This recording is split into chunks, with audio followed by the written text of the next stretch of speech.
Out Loudcast, episode 34, called The Second Coming. Ooh, what is this one about, Tom? Oh, people will find out soon enough. Stay tuned.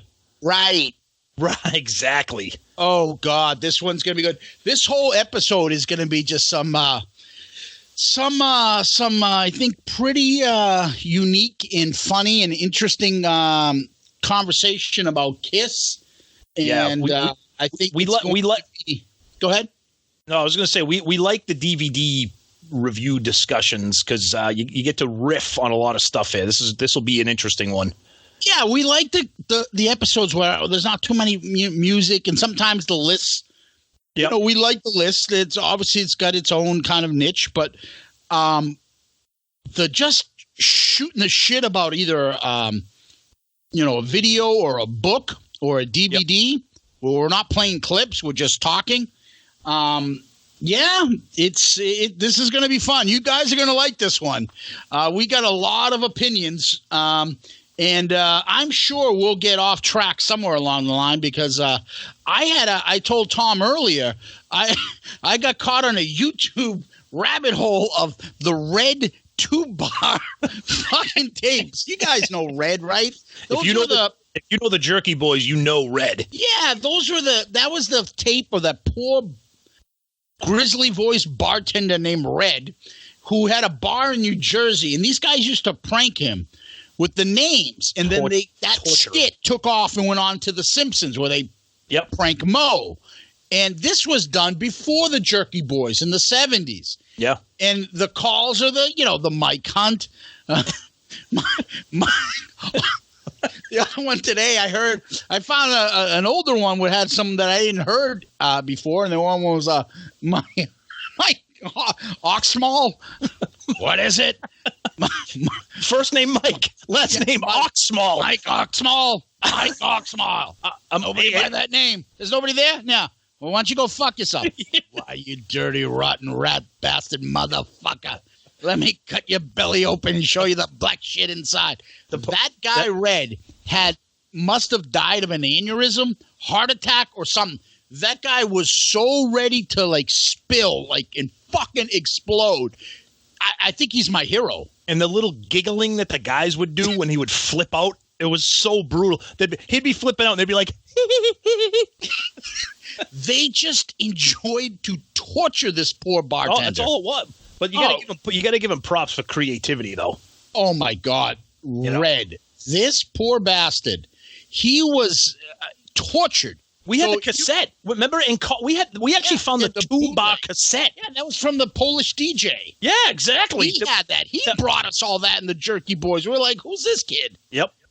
He was like, "Yo, dog, give me the ball, give me the rock." Remember that? Oh, and he took a fucking shot. And it was like, dude, it was like the worst air ball we ever seen. We're like, who the fuck is this guy? Remember him? Yeah, I do. I absolutely do. Love a legend.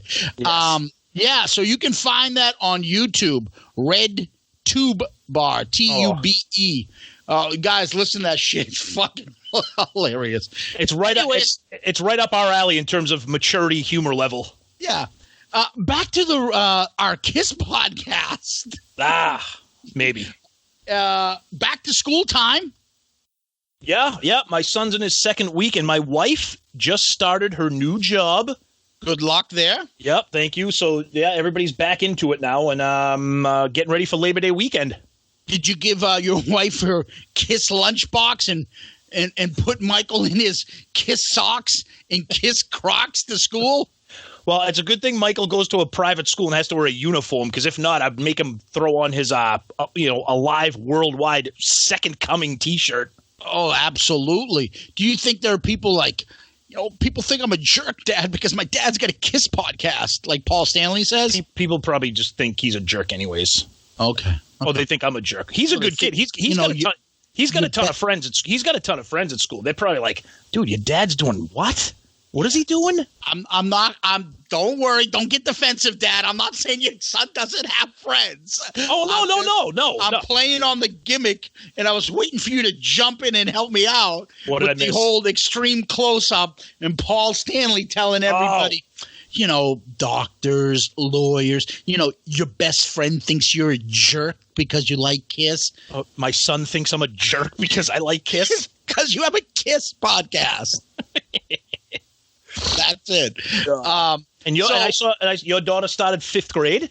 Yeah, and she looks like she's going into second year at NYU. Yeah. So that's a lot of fun, seeing my daughter looking like a 19-year-old when she's actually 11. Yeah. Good luck with that. God that's a lot of fun, let me tell you. God bless you, babe.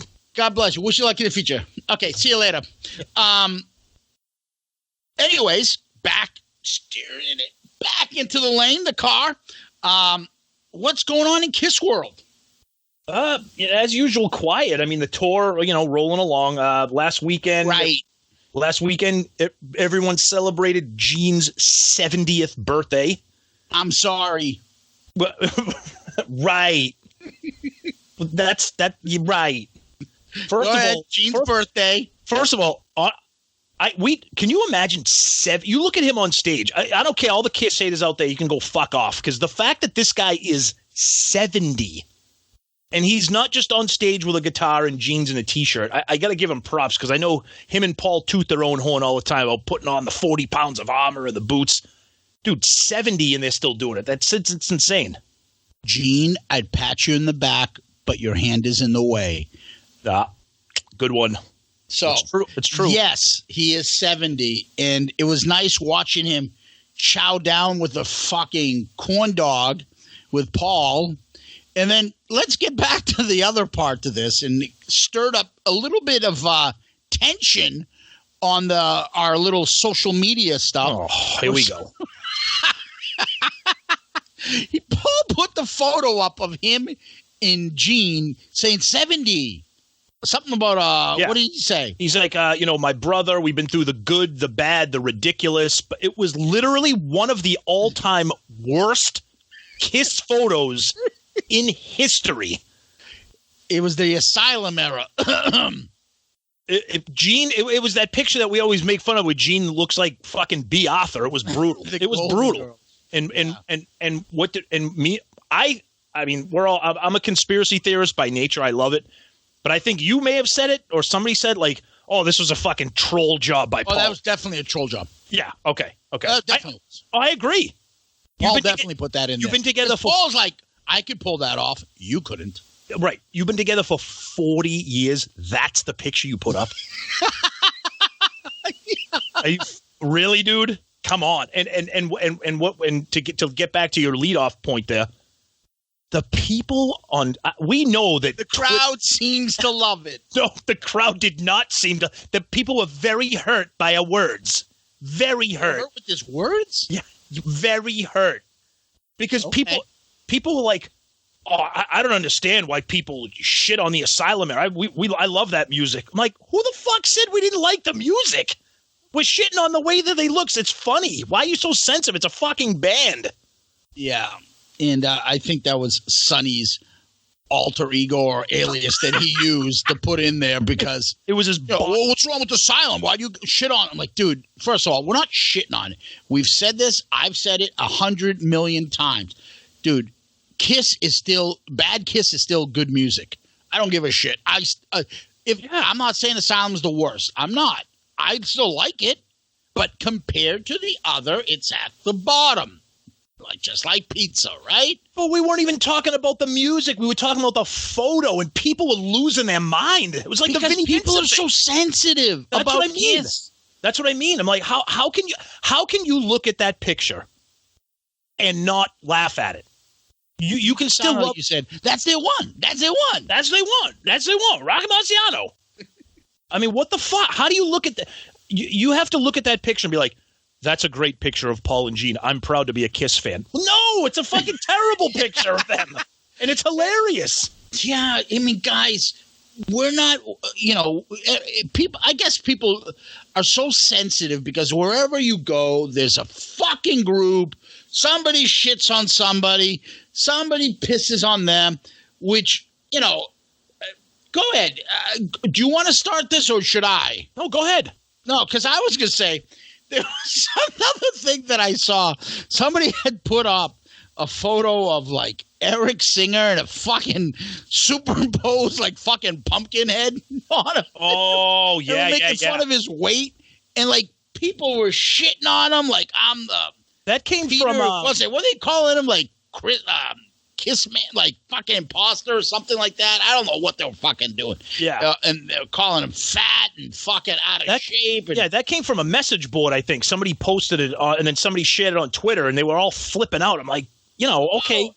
And I'm just like, dude, the last people, present company included, the last people should be talking about people's fucking weight are fucking Kiss fans. Like, who the fuck is pointing fingers at fucking? Have you seen half the fucking Kiss fans out there?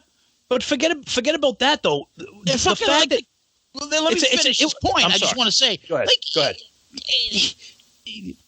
They're not what you would call a handsome group of fans. Like, just, who the fuck is making fun of like Eric Singer? Like, was that a thing? Did I miss that? Like, Eric Singer's fat now, apparently, and people are like making fun of his fat head or fat face or something. What the fuck is that all about? When I saw it, I didn't even know what the hell was going on. And then my other thing is like, who cares? Why? Who cares? It's not. Why are you getting all? To quote, Thank you. To quote the Breakfast Club, I could see you getting all bunged up for making them wear these kinds of clothes. But I mean, what the? Really? You're getting all bent out of shape because somebody drew a cartoon of fucking Eric Singer? What? Oh. People, settle down. So go on. What were you? You had something you wanted to get off your chest too. No, it was just about the people. It reminded me of the Vinnie Vincent stuff. People just getting, I don't understand why people make fun of the band we love. And then I commented, well, obviously you don't listen to our show. Yeah, like what the fuck? When did this become like everyone's so like our stuff, our fans, the people on our like we don't have message boards, thank God. No. Like on our Twitter handle and our friggin' Facebook page. People are in on the joke. We love Kiss, but we also can like make fun of like our opinions about songs or this guy's. Everyone knows. Oh, Peter Criss is your favorite guy, so they'll shit on me or or something like whatever. It's all in good fun. What do I sit there and go? That guy, let's get him off, Tom. You gotta block that guy. He was shitting on my pick of fucking I don't know. I'm gonna love you as the best Kiss song. He's shitting like right. Who cares? Right. No, I know. Cares? Why is this such an issue to you people?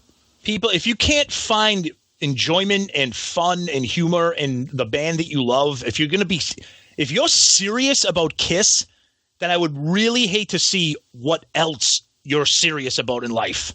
Okay? Yeah, like how can you take Kiss serious? Like we love and I'm not saying that like I'm talking to you like from a Carlos Santana fan. Like, how do you take Kiss serious? I'm saying, like, Kiss is meant to be fun. Yep. It's not meant to be a project. And if you can't... meant to be, like, fucking, like, oh, shit, I gotta go work on my calculus test. I gotta study up on the Kiss friggin' guitar picks and what they use from circa 77. Like, who gives a fuck? Go put on some tunes and have a good time. Yep. What the fuck's the matter with you people? Yep. If you can't enjoy this, and we said this way, way back in our very first episode, we love this band more than anything. We wouldn't be doing this if we didn't.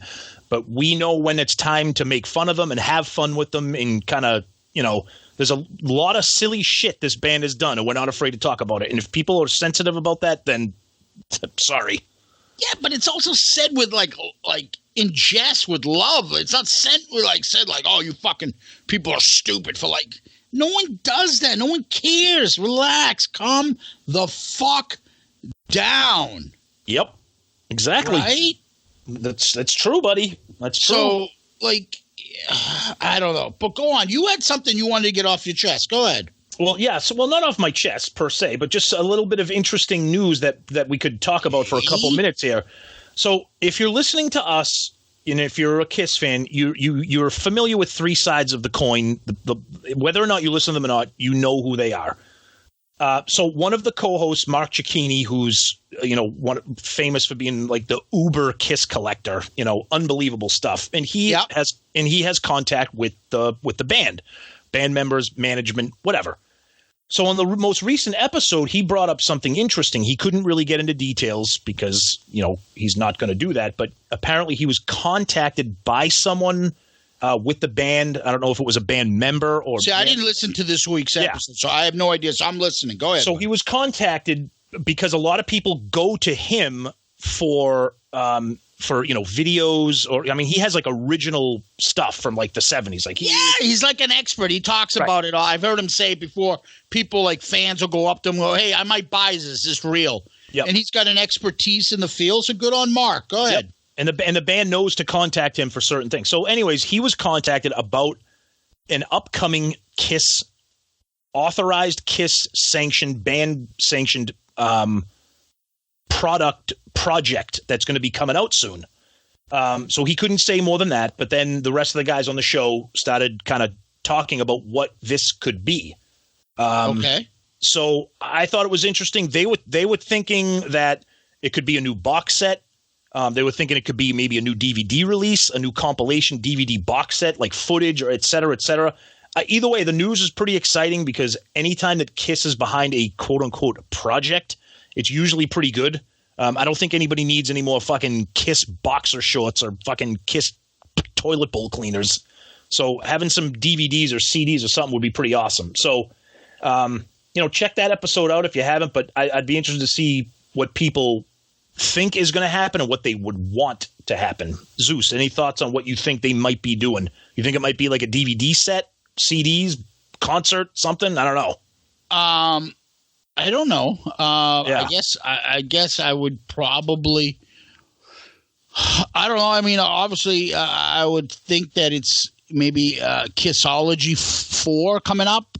That's what I'm hoping. That's probably where they're at, or something similar to that. Yeah, like a DVD release. Yeah, I mean, I can't see them. They're so like burnt out from the music release of anything new. So I don't see them doing anything like that. But a Kissology. Yeah. Or maybe they're filming something, a new book. Could be a new book. I mean, to contact Mark. Was it Kistory 3? And maybe they contacted him because photos and stuff. I don't know. Yep. Either way, it's interesting, and who knows when that's going to come out. But I think everybody's expecting something big to come out to commemorate the end of the road. So I thought that was interesting. That's interesting. Yeah, exactly.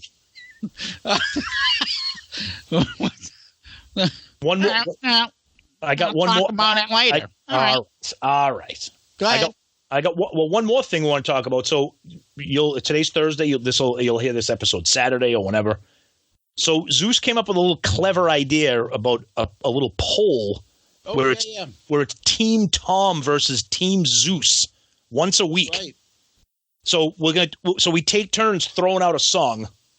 And then we have to kind of pair it up with something similar, and then it's like a battle. It doesn't necessarily mean that one of us don't like the other song, but we'll throw a song out there and then try to pair it up and then have like a little bit of a battle. So this week I throw out Hooligan because I love that song. I know that Zeus hates it. So Zeus, and then Zeus threw out Baby Driver, which I love. And right now, I think it's a dead heat. It's amazing because Hooligan is the most polarizing song. There are people like, I can't vote. Both of these songs suck. And then another guy's like, Hooligan is the worst song in the Kiss catalog. Then another guy's like, oh, it's definitely Hooligan. So I'm like, it's bizarre to hear that, but yeah, it's pretty close. No, I agree. I mean, and we want to make it something like fun, couple songs that are somewhat similar. Yeah. So we're not going to throw out Love's a Deadly Weapon versus Cold Gin. Right. Okay. So, we'll try to keep it somewhat on the same page. Yeah. But, that's really where we're at. Anything else in Kiss World going on other than them touring? No. They're still doing their thing. And hopefully we'll be able to catch them sometime soon ourselves. But let's go where we're talking about this week. Okay. And this week we are back to our second ever DVD review. There was a question from somebody. Who was it online? Do you remember? Oh, God. I wish I was prepared for that. Yeah. I fucked up by bringing it up to you. That's okay. That's okay. somebody had asked us, "Hey, when are you going to do another DVD review?" And you're like, "Yeah, stay tuned." Right? Yeah, because they were saying how the Kiss Confidential episode, they really enjoyed that. Which, okay, that's great to hear. Thank you. So good timing to ask that question. We have concepts like the Kiss Alive, Real Kiss Alive 3, 4, all the way down. We have obviously album reviews. We do Kiss drafts. We have different. So we have a bunch of other original thoughts, and we have like 10 or 15 of them that we can always go to. And then we try to come up with some ideas. So we haven't done a DVD review in a while. I like these because it's just plain discussion. And we get to talk about stuff. And, we did the first one was Kiss Confidential. It's almost a little bit right around that wheelhouse because this is right after Kiss Confidential. And we're not doing these in order. We just picked this one out. So the Second Coming is really supposed to be kind of a documentary style DVD about Kiss reunion in the following tour that happened. The Worldwide Alive, right? That happened. Alive Worldwide. Oh, yep. I had it asked backwards. And Lost Cities tour that came up after the reunion. Yep. And that's what this DVD is really about. I've had this for a while. I had the insert with all the chapter index. Tom doesn't have it, so it didn't help him when I'm like, yeah, I'm just going to go down this list and, we'll go through the numbers. You're like, what fucking list? like Steven said way back, I buy my DVDs the same place I buy my CDs from the guy on the corner. So yeah, apparently you picked that up somewhere in Chinatown. Probably. And you don't have the real one with the, all I have is a sheet here, really. But I have the same DVD that you do, but mine doesn't have the insert with the chapter descriptions on it. Not that you need it, but it was just interesting. But Zeus is like, oh, yeah, we can go down the chapter set. I go, what the fuck are you talking about? I don't have that in my DVD. But, we always do with everything. We can look at the cover. It's the picture of the four of them from the reunion era. Doesn't look pretty, looks pretty good, right? Gene looks awesome. Yeah. They all look pretty decent. Yeah. I like. The back, it looks like a pretty raunchy fucking part of the concert. They're fucking going nuts. Yep. Explosions. So it looks pretty good on the back. Gives a brief description. So a couple things off the top. The DVD was written, produced, directed, and released November 24th, 1998 by Tommy Thayer. Yeah. 1998. Yep. Interesting. Right? Yeah. What's your thoughts?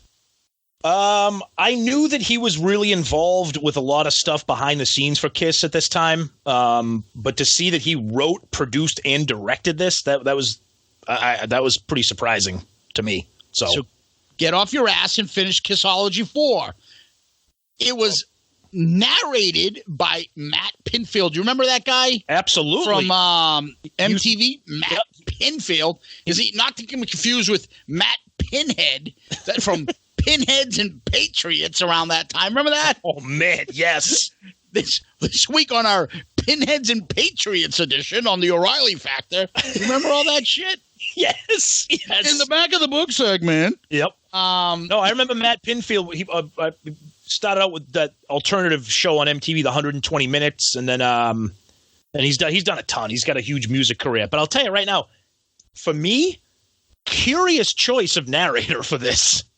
Yeah, I don't picture him as a Kiss fan. No, me neither. I mean, he did a good job, but executive producer Doc McGee. Yep. Go ahead. What? He looks like the critic.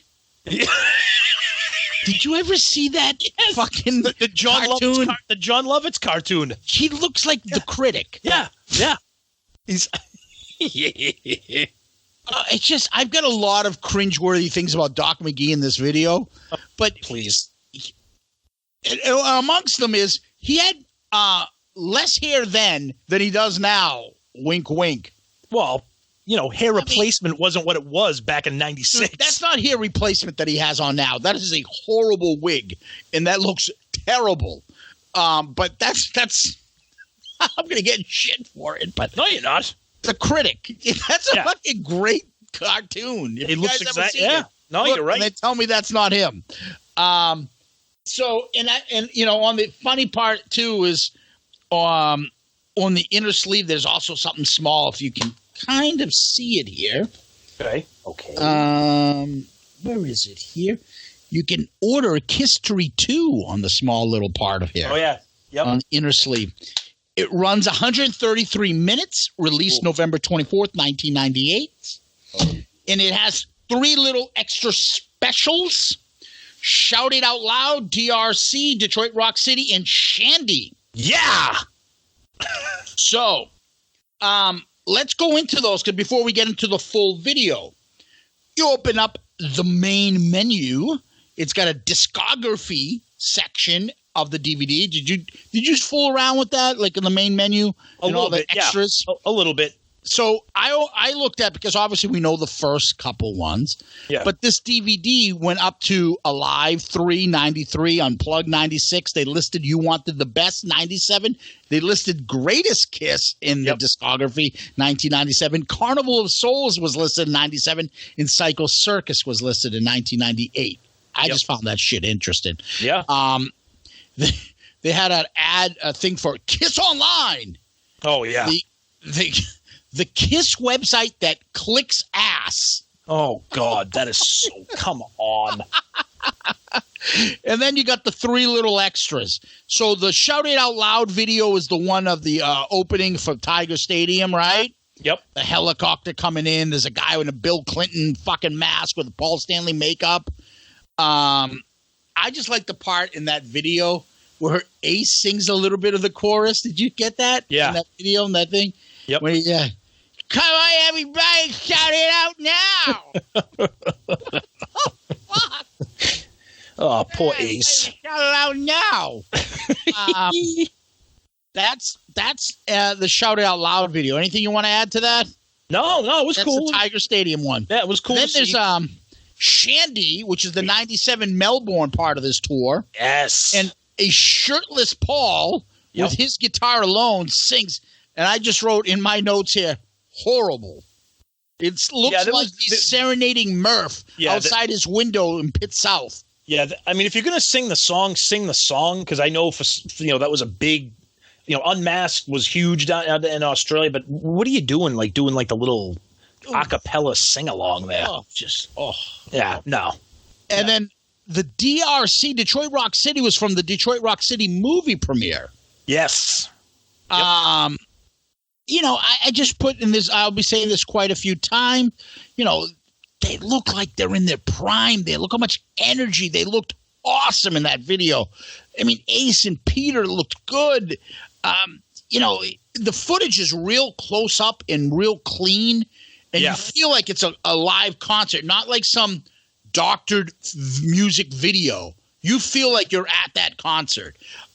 It's a great job. It's kind of a weird thing. Gene's like licking Ace's neck. Like, what the fuck are you doing? We talked about that at the end of the road tour. You see, he still does that shit with Tommy. I'm like, what the fuck are you doing? What is that? Whatever. I don't get there's anything wrong with that. Yeah, well, no. Well, I found a poster. Fuck off now. Look what you did to me. I didn't So then we start the DVD. Yep. Right? Right. So they do a whole little, backstory of Kiss. Hey, we haven't know about Kiss. Did you know that Kiss started as a band called Wicked Lester? Well, yeah. So before that, though, I actually have written out they did this like super dramatic intro before the video starts with this like low rumbling bass and this big whole fucking thing, and then like you said, then it goes into like an abbreviated fast forward version of Kiss Extreme Close Up, including audio from Extreme Close Up. Yeah, and then it's basically he calls him the King of Shock Rock. I don't like that. I don't either. Not shock rock. Isn't that what they used to call Alice Cooper? Yeah. Well, remember who wrote this? Tommy Thayer. After 23 years and 75 million albums. So they just jumped 25 million albums after that because now they're up to 100 million albums. Right. Yep. 15 years from the breakup. And I'm trying to do Matt Pinfall's voice. In the beginning, Wicked Lester with a child molester. Yeah. Isn't that funny how that rhymes? I don't understand why. I mean, I guess I do understand maybe, for a newer fan why they threw this in there. But, like, come on. Like, I know for us it's like tedious stuff. But I did pick up this thing. Yep. Paul says Ace's makeup is like a seismograph. It's not the space. It's a seismograph recording an earthquake going off the Richter scale. That's what his makeup is supposed to be. That's Paul's interpretation. Stupid. A lot of people are saying that Ace's makeup is space. Yeah, it is. That's why he's the spaceman. But Ace's makeup is a seismograph recording an earthquake going off the Richter scale. Have you ever heard that anywhere else? I've heard it there. No, but that's what I'm saying. Have you ever heard that anywhere else ever? No, because it's stupid and made up. All right. So then there's the other part where the video, and this is a running theme. Well, I know they take clips from Extreme Close-Up in this, and they also take clips from Exposed. Yep. I recognize the voices. I recognize the Wait, hold on. What did you just say? Did you recognize the voice? What? You recognize the voice? Did you call here before? I called here before. No, you're right. I could tell when it was Extreme Close-Up and when it was Exposed. Yeah. And, the video says Paul came up with the name and Ace the logo. There's no mention of Paul refined the logo. Remember that Paul always had to get that thing in there? And now it's kind of like they just let it slide when someone says, oh, Paul came up with the logo. Yep. And then I just picked it slide when people say it. I picked up on that too. Yep. Yeah. Yep. And then it talks about the Academy of Music. They debuted for Blue Oyster Cult, and 2 years later, they were opening up for Kiss. Yep. Bogart signs Kiss as a first act on Casablanca Records. No mention of Bill or no mention of Sean. No. Which I don't – they just glossed that over. They Kiss on their own just came in and Neil Bogart signed them. Yeah, you don't hear about Bill until later. Yep. Yeah, and then I wrote over clips of Exposed and Extreme Close-Up. Yeah. And then go ahead. No, I was just going to say, like I said, it's just like it's like a Kiss starter kit, drive-through edition. You know what I mean? That's what it is. Which is fine. And then they talked about they made their rep on a live act. And then they go into Paul's making up of Rock and Roll All Night. He did the chorus. Gene did the voice. And this is when I write down, why the fuck didn't they do more of that together? Oh, I know. Yeah. Right? Yeah, that is a fucking kick-ass formula. Yep. And which, I'll try not to get off too far off track, but that's the shit that if they stayed on that formula, that early sound would have stayed. Instead of them just doing shit on their own, not reining each other in, and then all of a sudden taking off and writing songs with other people left and right. If they stayed with Gene and Paul writing shit together, or maybe the four of them writing songs together, they would have kept that original sound. Yeah, I think bouncing ideas off each other works. No, you're right. But remember when that was early, that was their third album. That was before Alive. They were still quote unquote hungry. So they were still like a team, and that's why that album fucking kicks ass. Not that the other albums obviously kick ass too, but I know what you mean. Yeah, and then they start going through all the highs and lows of the band and getting to the history, and then they go into Phantom of the Park, and then they show a nice long clip of, look, this is ridiculous. You're looking for someone, but it's not Kiss. Oh, you guys, but it's not Kiss. I hate that. I've said this before. I hate that they shit on that. They know that their fans love it. And then getting back to our original thing about being able to laugh at Kiss, we love it because it's funny, it's entertaining. We know it's a goofy movie. I hate that they shit on that. It pisses me off. Yeah. There's another part. What I noticed is this is the beginning of this where Ace is on like Ace. I've put this as a running theme. Ace sounds like a robot. Oh, yeah. Ace sounds like, what do you want me to say, Paul? Yep. Okay. Ace says this. Well, I was abusing substances. Dude, Ace doesn't say I was abusing substances. I did a lot of fucking drugs. Exactly. I was doing a lot of fucking drinking. Yeah. That sounds like Paul saying you were doing substances, Ace. Yeah, exactly. Of course. What is that? He sounds like the whole. Anytime Ace talks, that does not sound natural. He sounds like Tommy does when he talks now, and he looks over to Paul. Can I say? I can say that. Oh, okay. Yeah, they're coached. Oh, I can't wait for the hate mail after this episode. Yeah, but Ace does not sound like Ace. No. I was abusing substances. First of all, Ace doesn't know what the word abuse or substance means. I was getting fucking shit-faced. And then Gene says, everything pales compared to Ace, Peter, and Paul and Gene in makeup. Ooh. I know. Imagine that now. Why don't you throw that back at him? Well, I'll tell you right now, it was really interesting watching this in 2019 and seeing and hearing a lot. Very interesting. Yeah, exactly. Seeing this video, guys, you guys should. I mean, this is the whole point of us putting it on. We hope to think like maybe some of you guys are like, fuck it, I don't want to see it. I just heard your whole podcast about it. No, you have to watch it. There are so many different feelings you'll get from watching this, but amongst them is like, yeah, why don't we play this back for you guys and remember what you said there? Yep, but. Absolutely. And then they go back to, and then Peter says he wanted to show his daughter Kiss, so he brought him to the convention out there in California. And Peter's daughter, wherever you are, thank you. Yeah, because she's the catalyst that got Kiss back together. And you know what? And that's that. This could be a question. This could be an episode question, but you got to wonder. You talk about what ifs. What if that never happened? I mean, Peter didn't take the initiative then. Yep. At the Unplugged, I wrote down, I watched when they were showing the rehearsals of the Unplugged.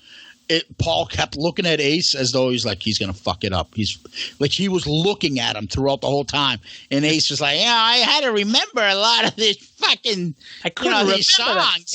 Remember the chords to fucking Deuce.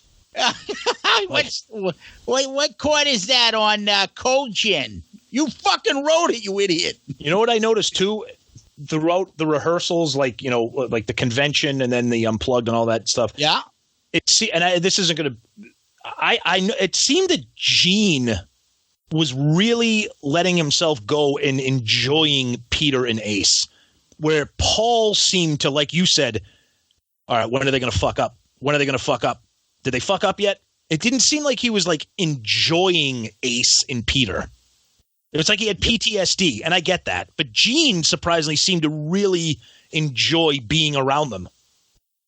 There are certain times that I've watched this video and you see this stuff that you're like, Gene is really doing everything here. Yeah. And then there are other times it's like, yeah, Gene might be doing everything, but Paul is the one saying, you know what? I don't fucking like this. You're going to do what I want. Oh, Wherever he wants, he has the final say. Totally. So, yeah, if you watch the video, there is Ace playing the guitar and Paul playing right next to him and watching him the whole fucking time, like looking down, like, all right, he got the right chords. All right.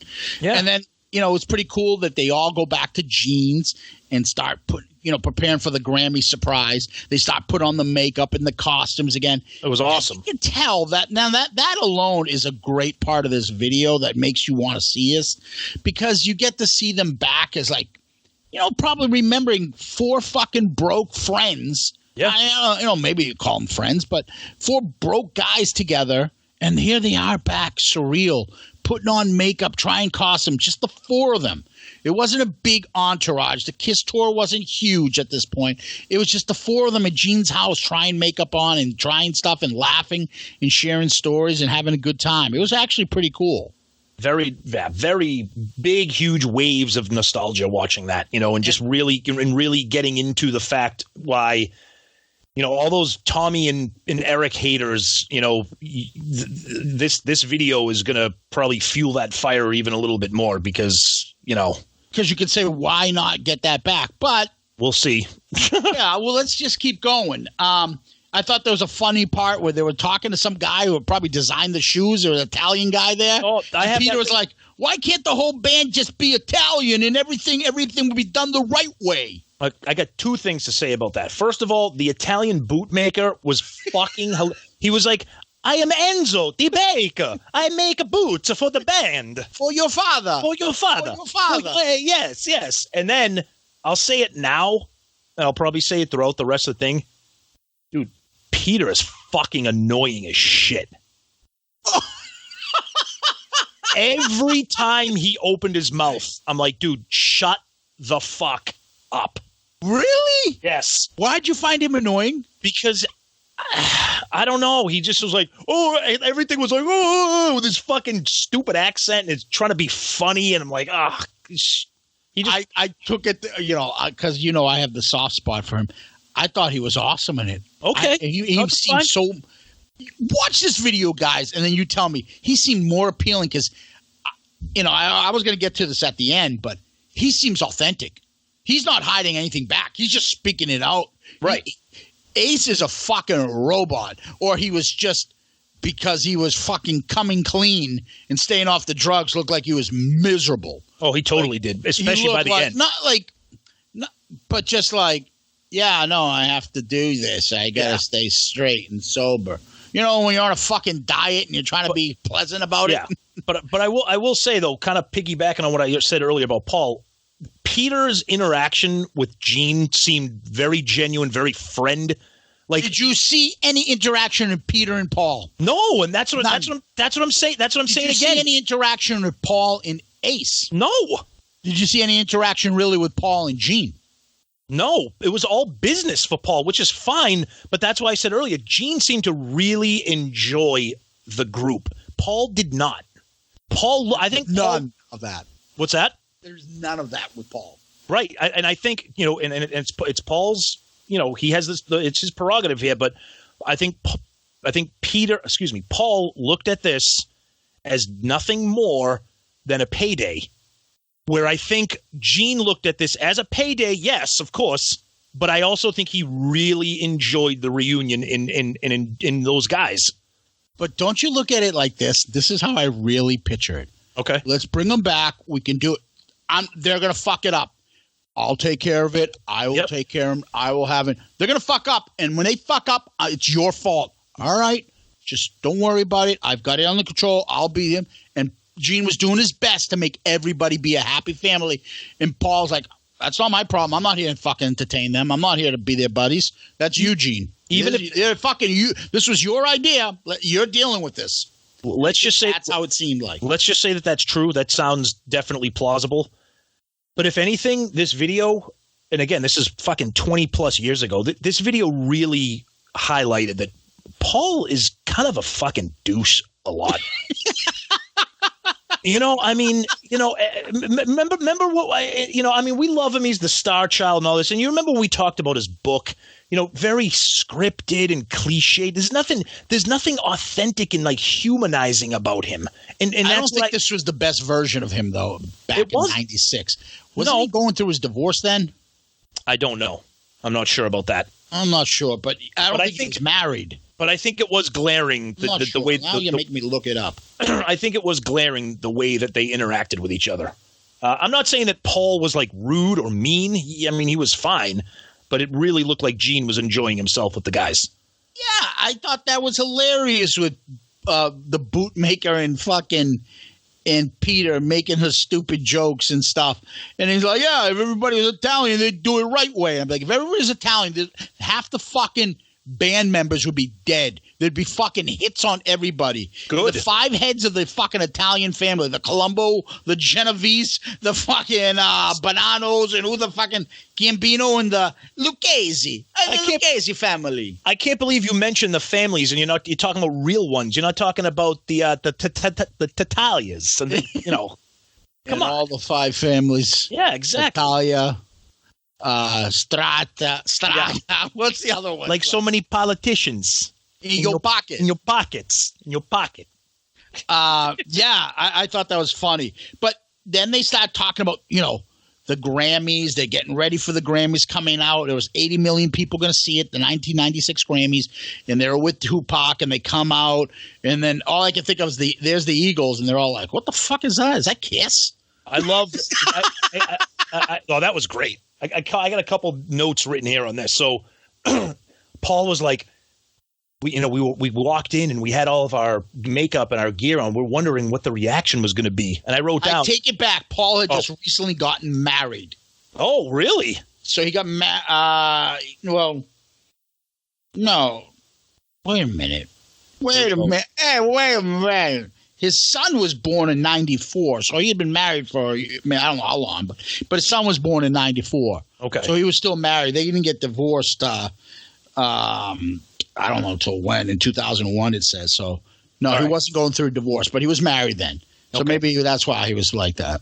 All right. So back to what I was saying about when they're walking into the Grammys, all the gear, and he's like, oh, wondering what people's reaction is going to be. And I wrote down in my notes, it's going to be the same fucking reaction as when we walked into Stonehill for the Halloween party. Everyone's going to look at you and be in, what the fuck is this?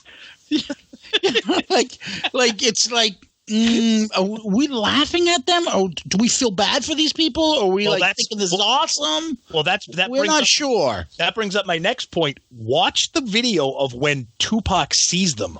He's fucking laughing at them. like, what are you doing? Right. Okay, before we go further, let's take a quick break for me to put on my Peter Criss Speedo.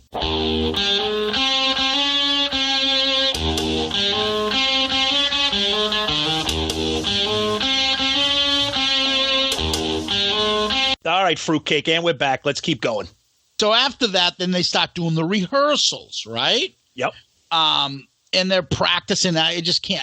Paul and the fucking headbands back then. Oh my god, dude! I have that written down in like capital letters. And just everybody's hairdo back then, starting with the Critic, and then all the way to Gene had this huge mop on his head. I don't know what the fuck that was. Fake hairdo he had on, looked like a wig. Paul and his receding hairline. That was bad.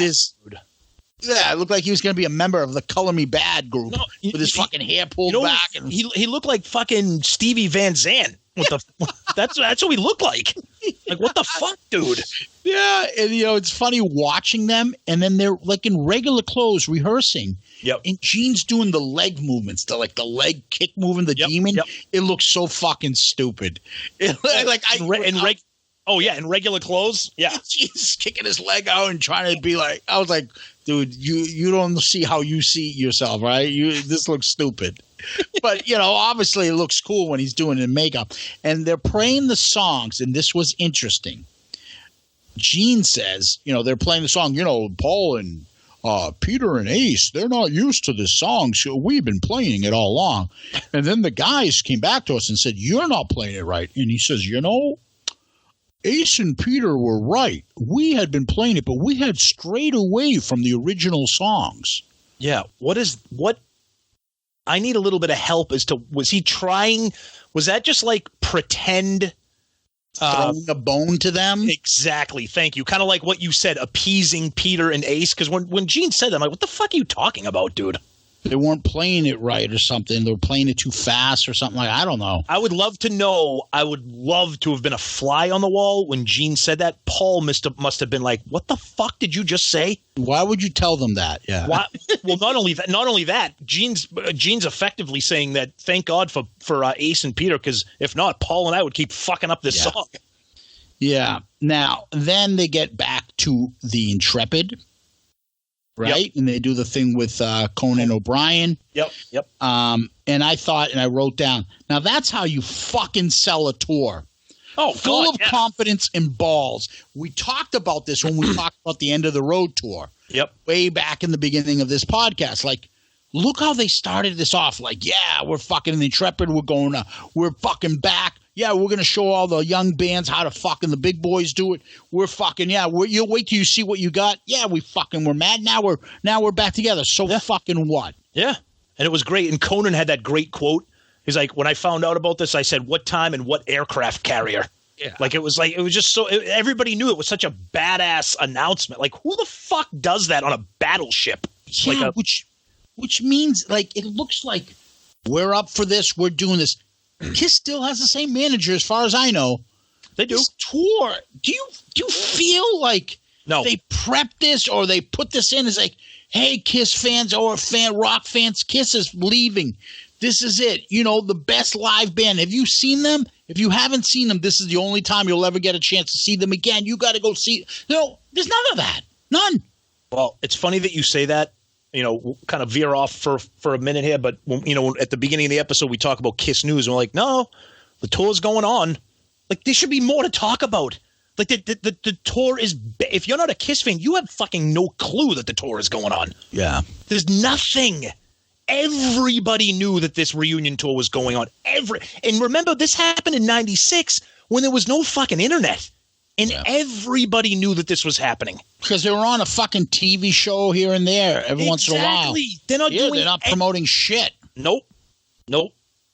Anyways, continue. So after the then they did the Barry Levine photo sessions, and that's the guy that did all those photos for them up on the Empire State Building. Very famous photographer. So he had them doing different things. Thoughts on that photo session in general? What do you think of it? I thought it was pretty cool. Gene had the Komodo dragon. And then then the one with him wrapped in barbed wire and the blood and everything. I thought it had the naked women. Oh, I have that written down. I love naked women. Quote by Paul. I don't. Yeah, right. No, you do. It's like one of those, doth protest too much. Oh, no, I love naked women. Remember, Paul Stanley, I love naked women. Stop it. You always rein me in. I'm reining you in. Peter had the tiger that looked like it was going to fucking rip someone's head off. It was going to fucking Siegfried and Roy to him. And they're like, fuck that. And did you hear Paul? Paul was like, that thing looked like somebody was going to leave in an accident. Oh, yeah. Oh, totally. It almost like, you brought that in. Good luck. That's on you. Yep. Not giving a shit that could have hurt Peter. It's like, oh, well. I like it. And the picture that we posted on today's Thursday for the little coming soon teaser, that group photo, I think I like it. I mean, we got some comments on our social media where people were saying someone picked up on, that's a reunion photo. Oh yeah, well it is. It is. Yeah, but it's just a regular Kiss photo. Maybe we just put it up to talk about the original four or something. I don't know. Yeah. And then there was a great part here that Gene talks about him and Peter being similar. You didn't hear anything about any of that other stuff. And that they're, in Gene, was it Peter that said it? But they're similar in, their suites are together. They're into cartoons, the same humor. Yep. And Peter said, Gene's the hardest working member of Kiss. And I underlined, Paul definitely pissed. Oh, totally. Totally. Did you see that connection there? Well, yeah, because here's the thing. There's a difference between being hardworking, which, obviously they all are, but Paul, he's a control freak. That doesn't necessarily mean that he's the hardest working member of the band. But people see Gene stayed around for everybody's photo shoot with everybody. Yeah. Paul was done with his. He's fucking out of there. We've said that. Please, I don't want this to turn into a pile-on episode, but it's going to. We've said this many times. Paul is kind of a douche. And this episode really showed it. Yeah, it just. I don't know. It just he didn't seem warm and fuzzy like Gene did with the rest of them. Oh, absolutely. Ace just seems like a fucking robot. What? Where am I? What? You shot me? What? And, and I commented on the hair again already. And then they showed them doing rehearsals at that Van Nuys fucking place, and they lit it on fire right before the fucking door started. Oh, my God. That was insane, dude. That was crazy. They fucking lit the fireworks. Yeah, when they were doing the dress rehearsal thing, the friggin' thing caught on fire. But I like the clip. I like the clip. Ace working on his solos, trying to get comfortable and remember the solos. I can't fucking remember what this is. But you know what's funny though? Like to us as viewers, I'm like, what? He's fucking nailing these solos. But then he's like, yeah, it took me a while to learn these solos. I'm like, imagine being that good at the guitar that you think what you're doing right now is not good. Yeah, there's no photo. There's no Tommy in that photo. Anybody showing him that. Right. I'm showing him what to do. And then they had the inflatables. Do you remember those? I do. Yeah. And Paul was remarking that his looked like a camel toe. Camel toe. Yep. But I also wrote that at this point in the DVD, I started noticing the deep cuts playing in the background. Oh, yeah. There are a lot of deep cuts playing in the background. This is a Kiss-sanctioned DVD, and it starts to piss me off when they realize, why are you putting these into fucking DVDs, but you never even give us a hint of ever playing these songs. So I wrote down some of the ones that I heard throughout the way, and I may have missed a couple, but yep, I picked up on that too. I heard them play All the Way, Rockin' in the USA, Love 'Em, Leave 'Em, yep. Mainline, Almost Human, All-American Man, and Hard Times. When have you ever heard those on any compilations or anything like that? I picked up on that same exact thing. I'm like, why are they playing these songs? Like, Larger Than Life and all that other shit. Yep. But remember Zeus, who produced and directed this DVD? Tommy Thayer. Not a member of the band at the time, so he was because he knows the fans love this shit. That's what I'm saying. Put it in there. That's what I mean. Right. So he's probably like, hey, guys, I just want to bring up a point. The fans really want – shut the fuck up. Yeah. Go over there, bring me my coffee, and sit in the corner for half an hour. I don't want to look at you. Pretty much. What happened last time he tried to bring up, hey, why don't we play some deep cuts? Yeah. No, you're right.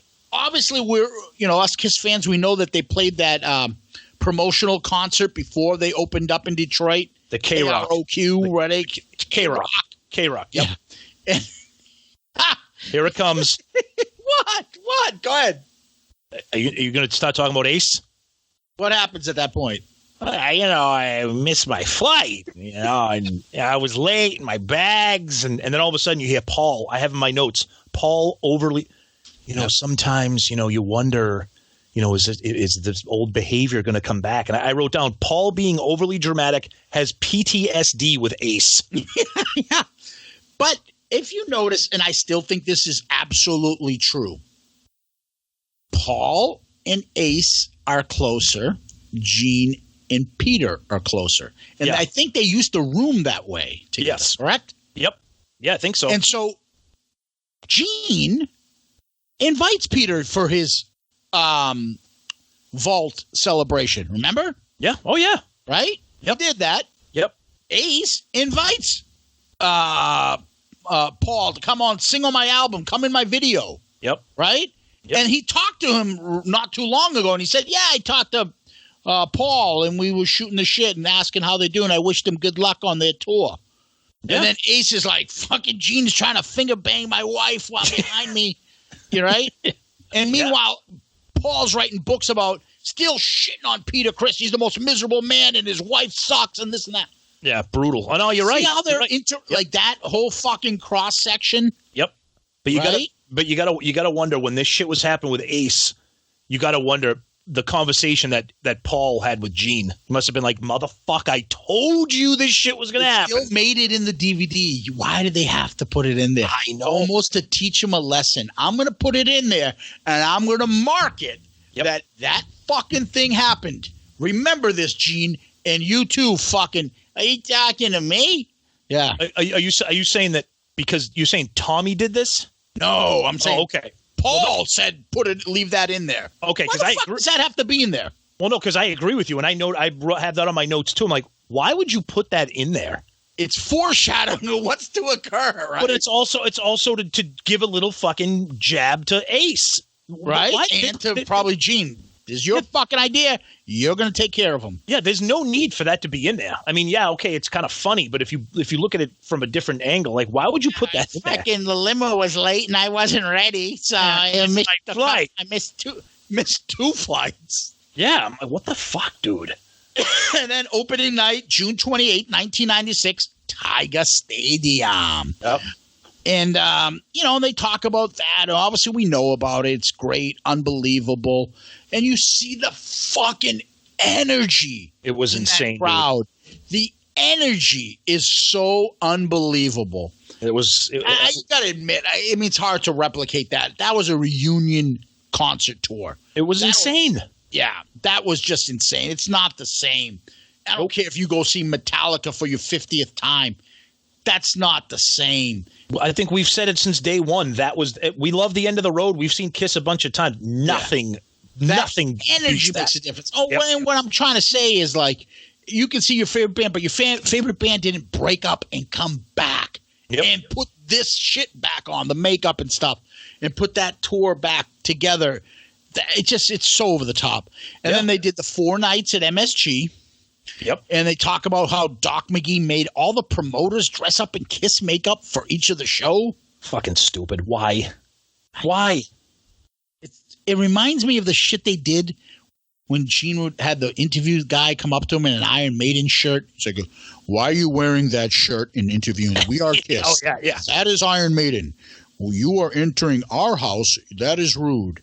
And he made the guy take it off. Like, yeah, dude, like, why you make it like belittling people? Make like, oh, I thought it'd be fun. Okay, fucking the critic. You thought it'd be fun making promoters wear. It's almost to be like, dude, are you fucking shitting me? I got to put this on. Yeah, I don't get it. I'm like, all right. Yeah, and then parade them in front. Then there was a 5-second clip. Really, not that much, maybe 10 seconds of Bill O'Coin coming back. Why was he only in that thing for that little bit? And they're like, "Oh, it's great to see our old manager come back, dude." And they're like hugging him and stuff like that. Oh my god! That honestly, I mean, not to be melodramatic here. I got goosebumps when I saw that. But that was in that video. I didn't remember that. I didn't remember it either. But it kind of broke my heart that was it. Like, they never that little intro at the beginning of the DVD when they talk about the history and the creation of the band, and then you just throw a little thing in there. There should have been a segment on Bill O'Coin. They should have talked about him in the beginning, and it was great to bring him back a second time, bring up that he was there. How do you not put the microphone in front of him for this DVD and ask him a couple questions and say, how does this make you feel seeing this band back together again with the makeup? And my God, yeah. I don't understand that. You have like some random little moment with him. That was weird. I didn't like it. Do you know they noticed the one other thing too? What? And this happened in the video. There was a part where the girl was talking, "Oh, I just come to see Paul Stanley's ass." Oh, yeah. Notice how every Kiss video or DVD has to have a part where a girl has to say how hot Paul is or they love Paul. Total. Well, remember, Paul loves naked women. So, I mean. No, but like, I know. For his ego, like, they had to have that in there that, I come for Paul's ass. Yeah. And there's a clip of him shaking his ass. Like, you don't think people like not that Ace is a handsome bastard or something like that. What about me? And Gene says he's a powerful and attractive man all the time. But nobody wanted to see my ass. There's got to be a clip every video of chicks saying something about Paul. Oh, totally. Yeah, you're right. Now, I get it if you want to be like, we want to have a sex symbol in our band because it attracts crowds. The same. We get it. Dude, whatever. Yeah. Look, this is ridiculous. They talked about the Spin magazine, the 4 separate covers. I have all those. Yeah. Peter talks about giving out blue roses, and it's kind of sad. He was the only one whose parents aren't alive. Oh yeah, when they got together and did the family photo, that was sad. I did feel that, Peter. That's an emotional time. And I also have, after that too, I thought it was pretty touching again to highlight the relationship between Gene and Peter when Gene gave Peter all those CD collections. I tell you what I wrote down here. What? So in the video, Peter gets emotional, and this is the part. That's why I'm saying, how do you not like Peter in this video? It's like, Gene bought him all these Tony Bennett whole collection of all his big CD box sets. Yep. Yeah. So I wrote down, here you go. I gave him $2,000 worth of CDs. Hey, by the way, dipshit, you're making about $250,000 less than Ace, but here's your $2,000 worth of CDs. That actually is funny that you say that, because as nice and touching as a moment it was, I'm like, you just gave the guy fucking. You went to Record Town on the way to the fucking concert.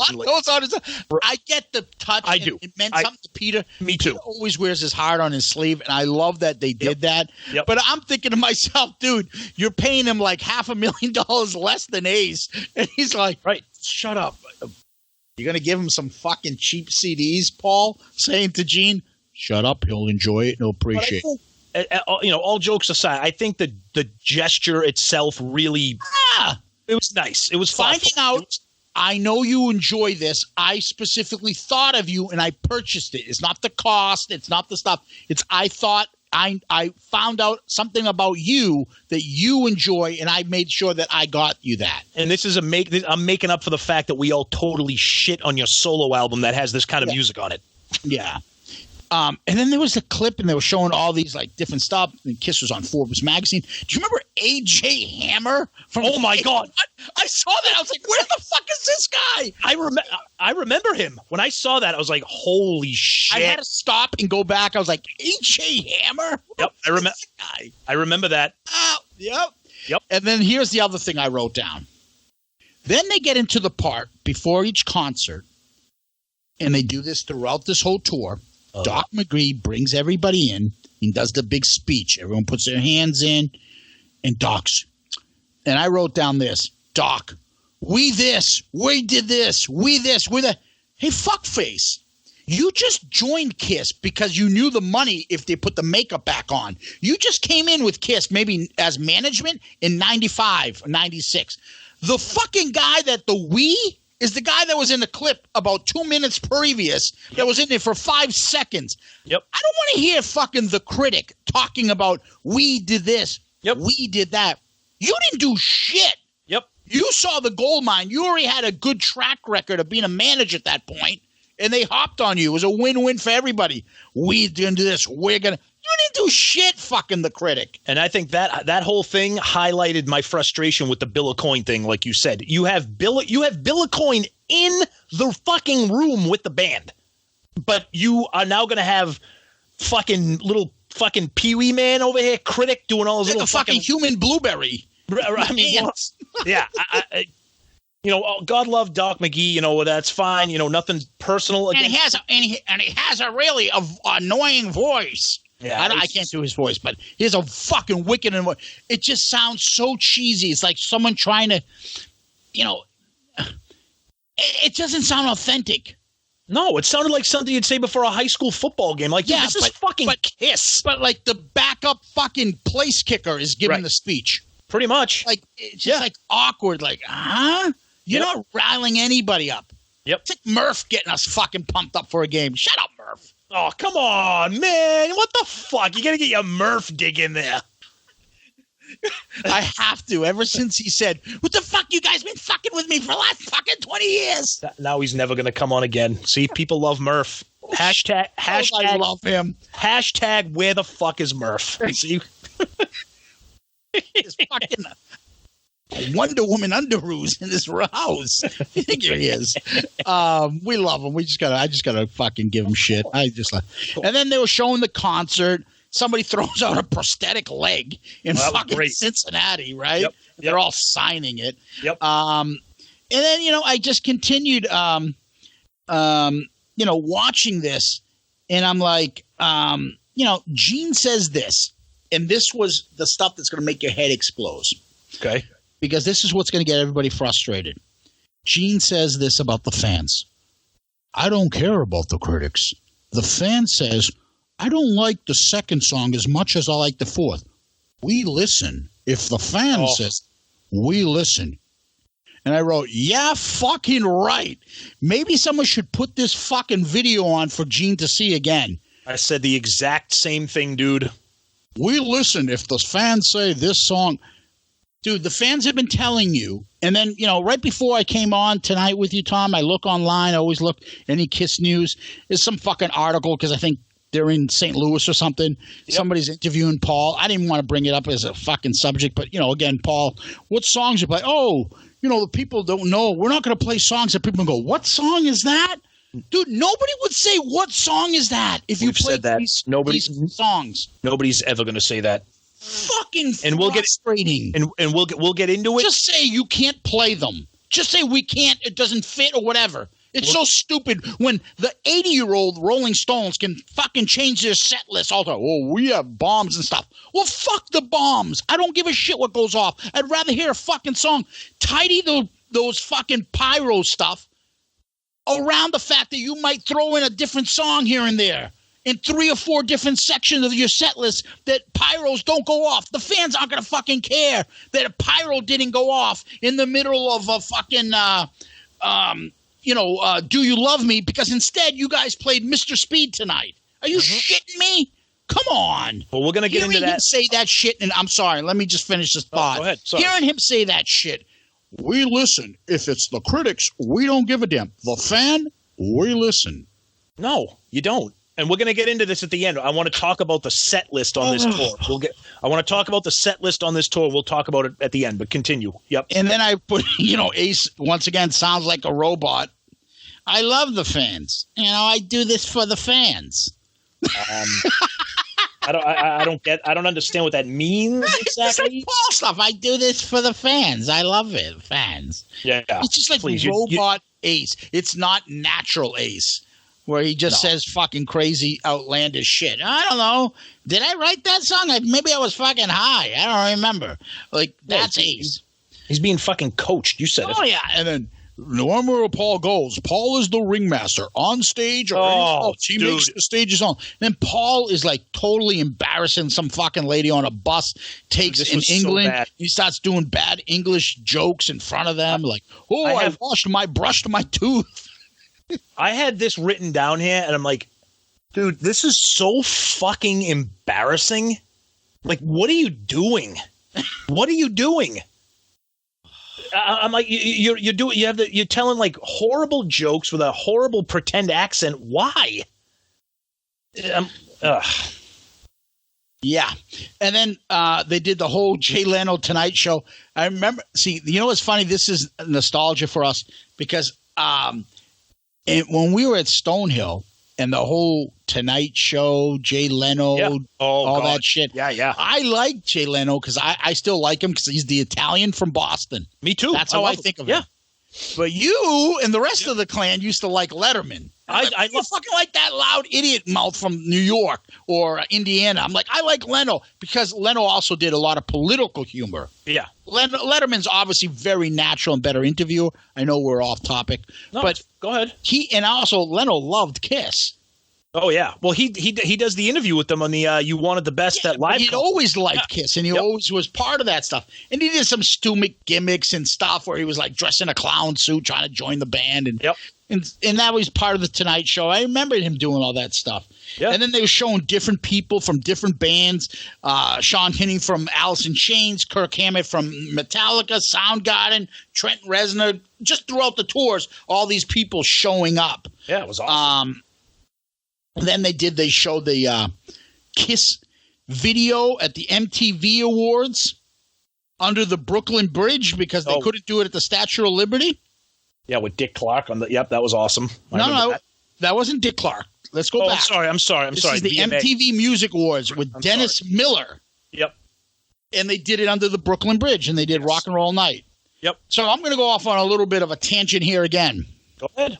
Because on social media, all I see now is Stewart going off because, again, the MTV Music Awards had no rock people live. Yep. And apparently, I guess this was a third year in a row, the ratings have really gone down for MTV. I haven't tuned into MTV in maybe 20 years. Probably, yeah. Yep. Ever since I was in one episode of The Real World. Oh, God. Keep that to yourself. Remember they did Real World in Boston? Yep. Yes. My good friend Paul, best friend growing up, young kid. He was friends. He told me we were going to go out. Next thing you know, I was in their fucking fire station where they were filming that. Like, what the fuck are all these cameras going around? Dude, you were just about to say Firehouse, and you corrected yourself and said Fire Station. Someday I'll be talking about Firehouse, the song on a Kiss podcast. Yeah. And there you go. That was the last time I tuned in because I wanted to see if we were on, and I wasn't in on that episode. But anyways, back to that. So Stewart goes off about it, and I think he's right. There is no rock. There is no rock fans. There's nothing about rock about MTV anymore. Nope. Nothing. And it's a shame because I'll tell you right now, sometimes you have to look a little bit more, but there's a ton of rock bands out there that are good. Some of the older ones putting out new material, some new bands putting out good material. MTV doesn't fucking care. They don't care. But if the stations don't play and they don't make top 40 songs because no one listens to rock music except for us looking for new rock music, kids aren't getting into rock music. Yep. That's the whole it's kind of like the chicken and the egg, just like right? No, so, and at this point, I agree with Stewart. And then he goes off on, well, it's not just, those artists and the rock bands that are not singing live. Oh, like you had me for a minute there, Stewart. Now go back to your closet, you fucking asshole. But here's wherever the thing. Cave or rock you came out of, fuck off. But here's the thing, though. Getting back to the original point about how you said, we were talking briefly about how Kiss was – they were all over the place in 96 for this reunion tour and how they're not right now. In 96, MTV wasn't – there was no Kiss videos, but MTV themselves and Kiss, the band, knew that going on the VMAs was a rating booster because MTV was smart enough to know, holy fuck, everyone's talking about Kiss. Let's get them on. It's the hottest tour. Exactly. So – flash forward to now, I'm not saying that Kiss would ever be on the VMAs now, but did anybody even talk about that? You're talking about 90 – this was 96? Yep. So the grunge era kind of dying out a little bit. And there was still newer some rock. Form of rock was coming out. Yeah, you had the alternative rock kind of taking over. You started getting the friggin' what was that shit band there? Fucking Limp Bizkit and all that shit started coming out. Yeah, the rap rock stuff. Yep. Yeah. Yep. So, but it was still rock. Yep. So, they did it. Anyways, where am I? Then they showed Doc in makeup where he wore all four people's fucking makeup. I actually thought that was cool. This is the part of the video I was watching with my son, and he's like, he thought that he watched half of this video with me, so it was pretty cool. Yeah. Did he fall asleep? Because I tried to. We'll save that for the end. All right. And then they start showing clips of they had some issues in Tupelo, Mississippi. Yeah. What was that? One fucking group of 10 people that were complaining about Kiss being not good for children. I know. And of course, Kiss has got to blow it up. Oh, we had people riding it. Dude, you're not that dangerous anymore. Yeah. Okay, you got fucking grandchildren coming to your concerts. Stop acting like that. He's like, Gene goes, I wonder if they treated Elvis in that way. Dude, are you fucking... Elvis was filmed from the waist up. He was dangerous more than anybody called him dangerous back then at the time. Everybody was fucking bitching about rock and roll in the 50s, about its influence on teenagers and danger. It was fucking way more than 10 people giving you a hard time, Gene. Come on. Oh, yeah. Back then, censorship in the 50s was way more than fucking this stupid incident. Like you said, Gene's got to have his little clip in there to remind everybody that they're badass and scary, and these people didn't want us, and we're Satan worshippers and all this shit. You know that. And he's got to Christian ministers and stuff. He likes. Yeah, and then he goes into the talking about the blood and his his bass solo and all that. Which was fucking awesome because back on this tour, he was flying up. He wasn't being raised up like he is now. Yeah, and I was like. Yeah, you might want to talk about the fact that was Sean Delaney that told you to do that fucking bass sound and spit out blood while that was happening. Yep. Mentioned there. Yep. But it was cool because, like I said, I was watching this with my son, but I showed him the difference between obviously Gene's fucking 70 now. I don't expect him to be hoisted up with cables, but that looked fucking awesome on that tour, the way he was hoisted way up there and then landed on the platform. That was pretty awesome. Then in New Year's Eve in 96, that's when they did the Dick Clark stuff. Yes. Yep. This is before Dick Clark became like the Crypt Keeper. Oh, yeah. He was still normal and healthy back then, 96. Yeah. You remember the last couple of years? Well, the guy had a stroke, dude. It wasn't a stroke. It was all the plastic surgery and all that other shit. Yeah, but then he had a stroke, though. They put him. They put him. Oh, it was fucking awful. It was awful. How are you gonna try to make me feel bad? The guy was like fucking. He looked like a robot. They put him together in all pieces. And they threw him up on stage. It was awful. And it was even worse because before he passed away, he fucking had they put him on there with a stroke. He couldn't talk. It was awful. It was embarrassing for him and everybody. But anyways, let's not get into Dick Clark right now. But back in '96. I thought it was because all the plastic surgery and shit he did. No, he had a stroke, dude. Yeah, but he didn't have plastic surgery and all that other crazy shit too. I don't know, but he was talking like that because he had a stroke. You don't talks funny because they plastic surgery. I just thought he looked like deformed. No. No, you're the dick. I didn't know the poor guy had a stroke. I just thought he was all fucking decrepit and all like, oh, where am I? I'm 90 years old and my face is all stretched out. No. Oh, man, I don't feel bad. Oh, well. Anyway. Well. Grand opening? And then Paul goes, how you doing, Dick? Oh. Not the first time he said that. Nice dick. And then Gene loses his voice in Japan.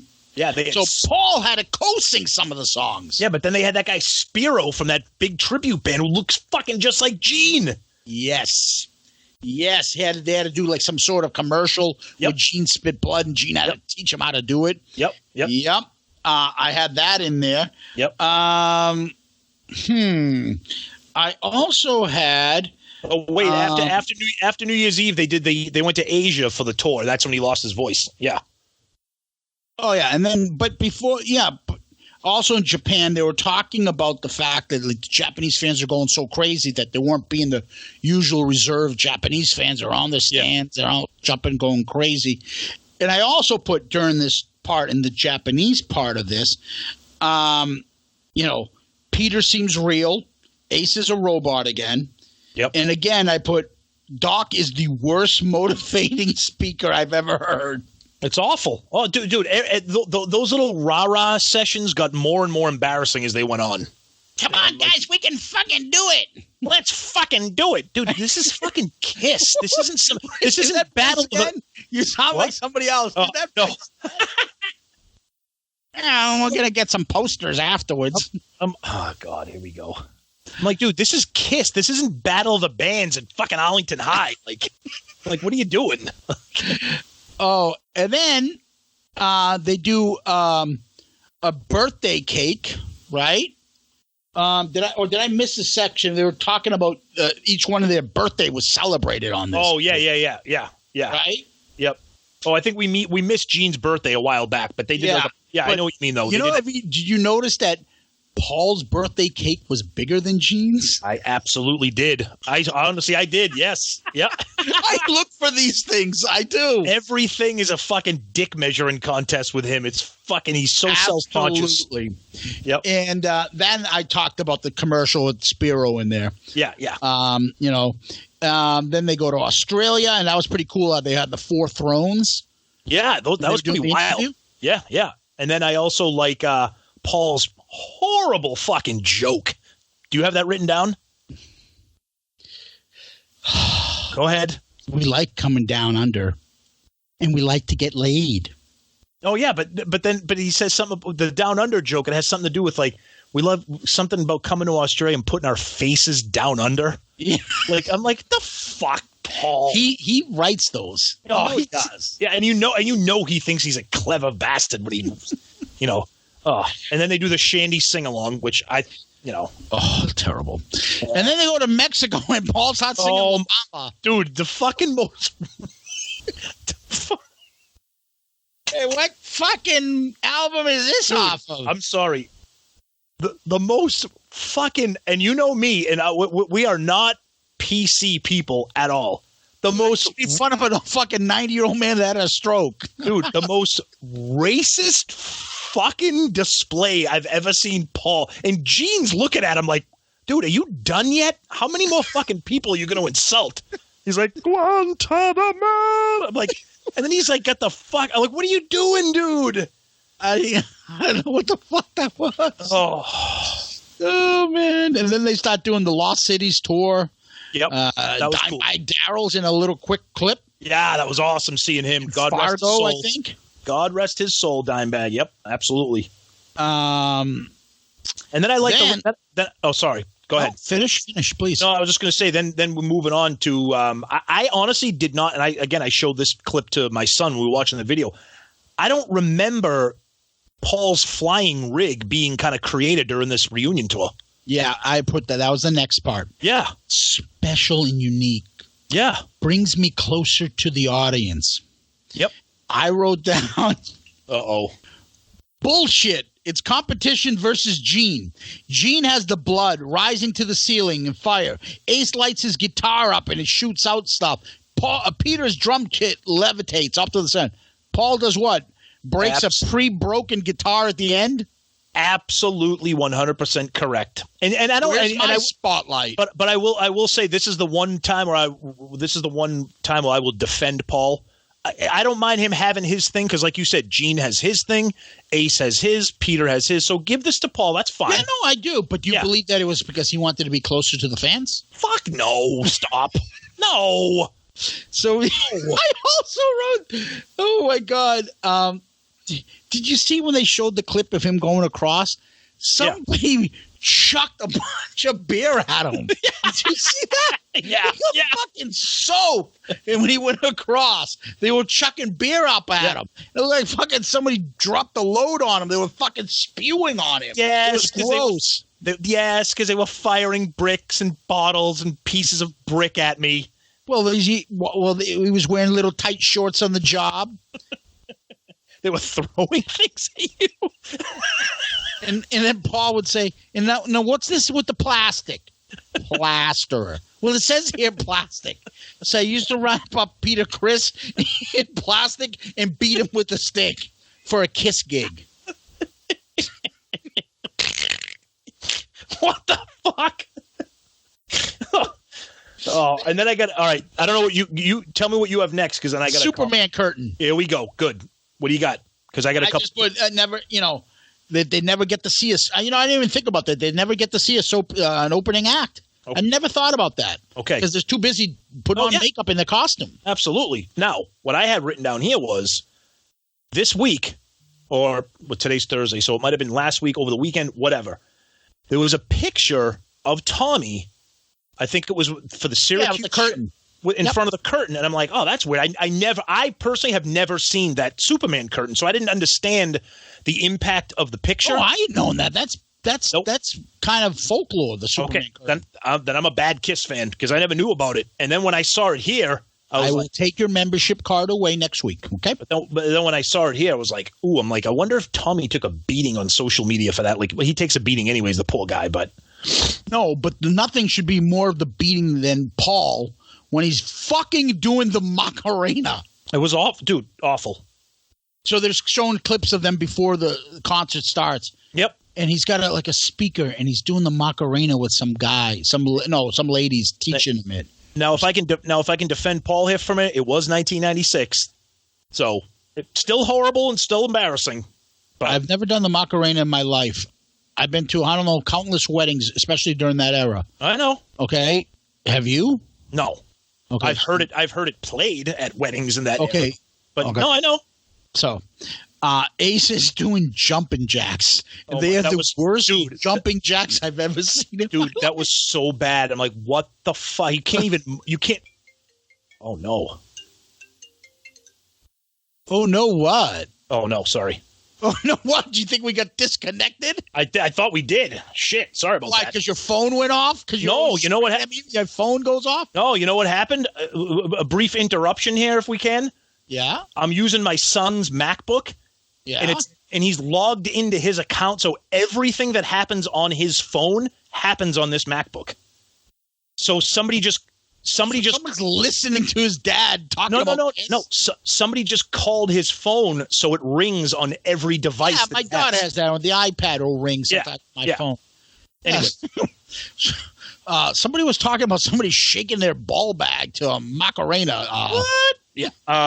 I got all fucking discombobulated. Oh, we're talking about Ace was doing jumping jacks with the energy of a 90-year-old. Fucking brutal, dude. The guy can't move. He fucking can't move. I felt bad for him. He's like, ah!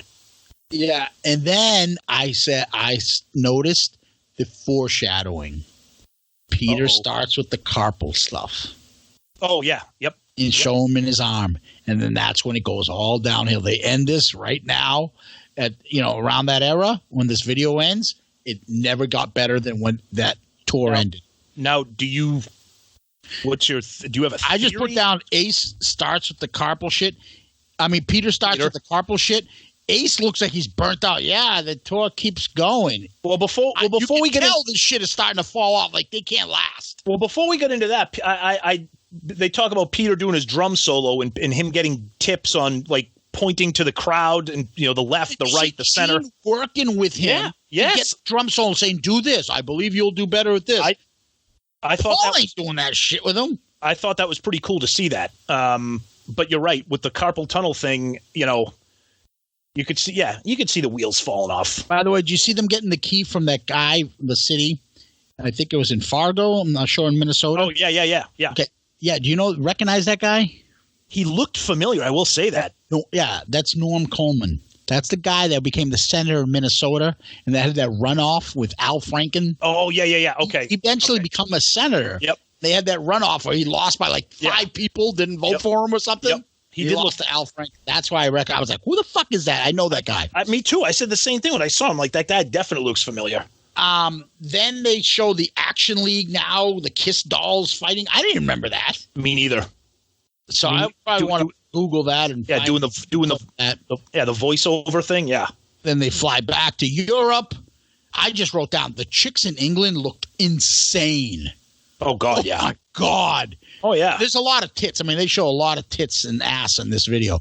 But the chicks, when they go back to England, holy Christ. Yep. Good Lord. Do you have anything written down about the Muzak and Paul's little joke? Help me out.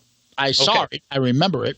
So it was when they were in Europe, I think, and they were doing some kind of interview, and they were talking about, how does it feel to know that, Kiss is being, Kiss music is being played everywhere. It's being played in, supermarkets and elevators. And Paul's like, well, it's being played at dentist's office too. And everybody knows, people have gotten drilled while listening to Kiss before. I'm like, dude, how long do you sit up with writing these horrible jokes, waiting for that to be used? Exactly. It reminds me in Seinfeld when George tries to throw down a funny joke and Jerry's like, "How long have you been holding on to that one?" The jerk schools, the jerk store call. They're running out of you. Oh man, yeah, that was good. And then they had the little kids that dressed up as Kiss. That looked very uncomfortable. I didn't understand that. Like, and the 4 little kids that wore Kiss makeup in Sweden. Well, who were they? Were they just like one of the kids had like a Paul Stanley outfit, and so he barely had any clothes on. He's got grown Paul Stanley with his ball bag behind the kid's head, touching the kid's shoulders. Yeah. I'm like, that is very uncomfortable. Yeah. And I was like, look at these. Is that Little Kiss? That's what I thought it was when I first saw it. Dude, I was fucking dying. I'm like, oh, is this Little Kiss? And then the last show, and then they end with Psycho Circus, and they kind of exit with I Pledge Allegiance to the State of Rock and Roll, which is the fucking horrible song. Yep. But they end with that and say, what's coming next? And I look at it as like, dude, it ain't going to get better. It's only going to go downhill from there. Yeah. Because you got the foreshadowing of Peter and his fucking hand bitching about that. You got Ace looking like, I fucking can't do another tour. Somebody get me some heroin. Yeah, pretty much. And you got like Paul and Gene probably like, I fucking told you. Yep. And it just looks like it's going to come apart. The fact that it lasted and was successful for as long as it was pretty much nothing short of a miracle, I would say. So that's the end of the video. Yep. All right. That, ladies and gentlemen, is the Second Coming DVD. So let's summarize. Tom, you have some thoughts you want to get into. Yeah. It's well made. I mean, it's extremely thorough. It covers everything. and I can't believe I'm saying this as a Kiss fan, it's too fucking long, dude. Thank you. It's too goddamn long. That segment, once the tour starts, okay, they could have highlighted some of those things like New Year's Rockin' Eve, VMA, but to go through every single stop and keep showing Doc doing his rah-rah, and I'm like, oh, do you have anything else? You know, because eventually it's like, okay, it's not about the band, it's about – it just got – they could have cut. Do you know why it seemed long? Because it was. No, it wouldn't have been long.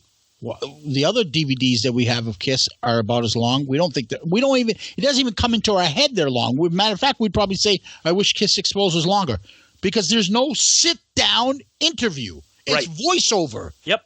Voiceovers from God knows what interviews they are. And it's just like, showing video backdrop of like them on a plane or, and it's very, the crowd or like, okay, I'm seeing the same old, and I'm hearing cliched fucking comments. And it's a very quick cut. It's very like, okay, now this, now this, now this, now this. And it seems like it never, I get the theory behind the video. And like I said, it's extremely thorough. And if you've never seen it, I do recommend watching it, but it was long. It was really long. I saw this. Yeah. When am I going to put this fucking back on again? Probably never. So I look at it as like, is this a concert of the reunion concert? I'd put that back on. Yeah, that's the other energy was fucking through the roof. Yep. But there's nothing in here that I don't know or haven't seen. I agree. Nothing. And all those like clips that you talked about. Oh, there's a clip of them in New Year's Eve. Oh, there's a clip. Put those as bonus extras and have the full footage of it. Yeah. Instead of a little clip here, a little clip there. Or show the interaction more of them talking or hanging out. Like, do I really want to see somebody fucking moving Peter to a different spot in the photo shoot part?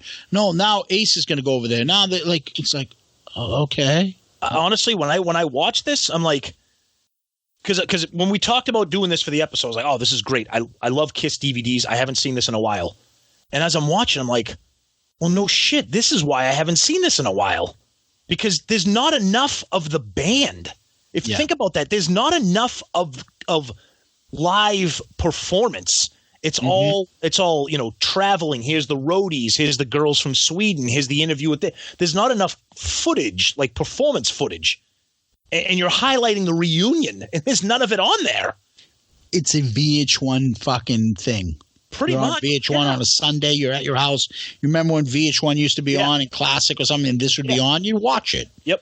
Now I got running around for it though. Now this is kind of funny. If I can read this quickly, I got the Amazon the review written by some music journalist.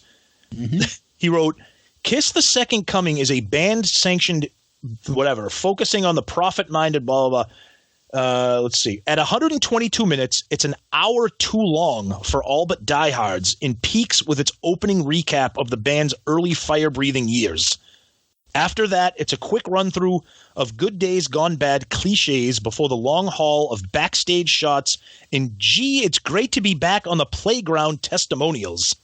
Little insight is present, though there is a bit of comic myth-mocking during a sequence demonstrating the inflation, blah, blah, blah. 3 performances, including music videos, alleviate the boredom. Yeah. It's rough. Yeah, I mean, they've got a point there. Anything else you want to talk about as far as I mean, I just think it's lacking that they don't have real interviews. I think it's, do you feel like Peter and Ace are really represented as an equal in this? No. Yeah, and it's just like, it's a little bit of part of Confidential, like. Yeah. Or a couple clips here and there. Except there's no fucking great concert footage. I honestly think I think they could have solved a little bit of this if, like I said, once the tour kicks off, show us a little bit of Tiger Stadium, show us some of the big major events, but you don't need to be like, then they went to Mexico and then they went to like that. That just got tedious and repetitive, and it didn't offer anything, especially if you're not going to friggin' show us. You're going to show Paul doing fucking, Mexican fucking hat dance. Nobody wants to see that. Show them in Mexico playing a song live. Or who's the executive producer on this again? Doc McGee. Why do I need to see 3 different times or 4 different times? That too. Or him in makeup or him telling producers to do to make him look good. Yep. Right. It's thorough, but too thorough and too repetitive. Do I need 15, 20 minutes of the photo shoot? I know. I agree. They could have thrown a couple photo montage or something. I mean, how much insight is there? Did you learn? You learn nothing. The only thing I kind of picked up was the fucking Paul talking about Ace's makeup, and that was like a quick voiceover. Yeah, but other than that, you don't really learn a lot. I mean, again, if else that came from. I mean, if you're watching this video, you know the story of Peter going to the convention and the Unplugged and them turning it into the rehearsal. I mean, you know the story. So they didn't offer anything, and I get that the DVD is supposed to be a snapshot, of that. And if you look at it from that angle, they did. I just wish it was a little bit shorter and had more footage. It should have been about an hour and a half. Yeah. Oh, totally. Yeah. Exactly. Right. Yep. And it would have been a little bit better. In order to really make this, they should have done a sit-down interview with the 4 members together and then separately. Yeah, and if you wanted to save time too, cut out that intro where you do the history of the band. It's fucking Kiss. Anybody watching this knows the history. You don't need to talk about Wicked Lester and New York City in 1973. I mean, there's no need for that on this kind of video. This is a reunion video. Yeah, I know, but it's for maybe people that don't know it. Bring it up. I don't have that big of a problem with it. Okay. But, there's a lot of repetitiveness. I really needed to see him go fly back to England, then fly to Mexico, then fly to here. Part of me felt like I was on the fucking trip. Yeah, right, no, I agree. We go next. I felt like Ace at the end of this fucking video a little. Yep. All right, how much am I getting paid for this? I agree. I totally agree. Anything else you want to add into this? No, I just. It's one of those, when we watched Confidential, I was like, oh, shit, this is a cool video. Wait, stop there, because that's what I was going to ask you next. We always rank them. We have 2. Are you ready to move on from the conversation about this and go to the rankings? Well, actually, real quick, if you don't mind, I want to talk a little bit about the set list in comparison to the End of the Road set list. So the set list is actually very similar. Yeah, but here's a couple great tunes they pulled out for this reunion that I wouldn't mind seeing thrown in here. A, King of the Nighttime World. Oh yeah, Watching You. Firehouse. Yep. Strutter. Yep. Rock Bottom. 5. Yep. Is the set list longer then? It's 23 songs. How many do they play now? 20, I think, maybe. Okay, I don't know. Fucking put a call out to the Kiss nerds. They'll let us know. Yeah. But like King of the Nighttime World, Watching You, Rock Bottom. I mean, you couldn't. Did they play hotter than what do you call it? Heaven's on Fire? Did they play every single Crazy Nights? No, everything, and you're right. That's the difference. This is the End of the Road tour, so it's going to span the entire career. Yeah, this set list does not go past Ace's solo album. They didn't do Lick It Up. Nope, there's nothing from They Dynasty. Didn't do War Machine. They didn't do any of that stuff. No, because it's all full music. Yeah. Okay. So, but I just thought that was interesting, and I understand. Yeah. I understand the reasons for each set list, but God, if you could throw fucking King of the Nighttime World. Look, they opened up with Deuce, King of the Nighttime World, Do You Love Me, Calling Dr. Love, Cold Gin. Like, fucking A, man. That's a kickoff for a show. Fucking beat down right off the top. Exactly. Yep. Absolutely. Yep. So what do you think? Confidential, Second Coming. I mean, this is just too long. I enjoy. What do you like better? Just spit it out. Put it this way: I enjoy the. You want me to say it first? No, let me finish. Settle down, Beavis. She's nervous. Just say it. I enjoy the subject matter of Second Coming more than the subject matter of Confidential. That being said, I enjoy the Confidential DVD better because it's better. It's better made. My life would be better if I saw Second Coming and never saw Kiss Confidential. However, Kiss Confidential is more enjoyable. That's my point. It's a more enjoyable. It's a better. It's a more enjoyable production. It's a more enjoyable production. So I put Kiss Confidential ahead of Second Coming. Me as well. Yep. Me too. Yep. So down goes DVD review number 2. I'm going to be anxious to see what people think of this because it is well made. It is entertaining. It is thorough, but it's long. And that's crazy to think that a Kiss fan would complain about something being too long. But I'd be interested to see what people think. Yeah. So we go into questions. Yeah. Yes. All right. So here's question number 1 from this comes from Facebook from Mr. Ray Kurtzinger. What do you think about an updated version of a Kiss movie like Phantom of the Park?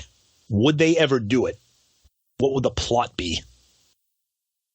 This guy. The only way I would think this would work. Do you know how I think this would work? He says real quick. He says instead of an amusement park, have it be UFOs at Area 51. Okay, so you think it's funny, but I'm being serious. I think this would work.